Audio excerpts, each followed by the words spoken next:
Në lagjen 24 maj në qytetin e Vlorës, gjendja e infrastrukturës është kthyer në një shqetësim serioz për banorët e zonës. Në brendësi të blloqeve të banimit, pranë zonës së njohur si Ish Mapo, rrugët janë lënë në gjendje të amortizuar, duke vështirësuar ndjeshëm lëvizjen e përditshme. Sipas banorëve, situata është përkeqësuar edhe më tej, pas ndërhyrjeve për shtrimin e rrjetit të ri të ujësjellësit. Rrugët e brendshme të lagjes janë të vështira për t'u përshkuar, sidomos për këmbësorët, të moshuarit dhe fëmijët.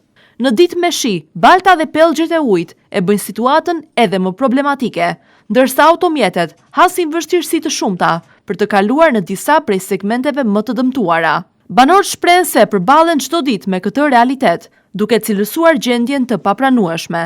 Ata kërkojnë nga institucionet përgjegjëse që të marrin masa të menjëhershme për rikthimin e rrugëve në gjendje normale dhe për përfundimin e punimeve të lëna përgjysmë. U bën zbor, jo I dëmton. I kanë një gjendje skandaloze rrugët. Pas ka për të bërë ndonjëherë. Kaloni çdo ditë? 6 herë ditë. Sidomos ata janë smur një herë, u del guri direkt. Më mina ka s'ka ku të ve. Në armë dhe sy postaj në va. Da, pa vash do t'i rregullojmë gjërat në vetë. Ju I doni shpejt, orti, po nuk bëhet. Për investime s'kemi kohë tani. Se nuk është koha për investime. Na një handër kështu. Pastaj, më mbrapa investime.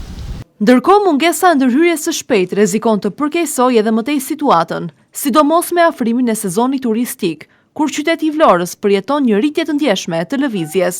Banorët apelojnë për reagim të menjëhershëm nga bashkia dhe institucionet përkatëse, në mënyrë që të rikthehet normaliteti dhe të sigurohen kushte më të mira jetese për komunitetin. Ata theksojnë se investimet duhet të shoqërohen me përfundimin e plotë të punimeve dhe jo të lënë pas problematika që rëndojnë jetën e përditshme.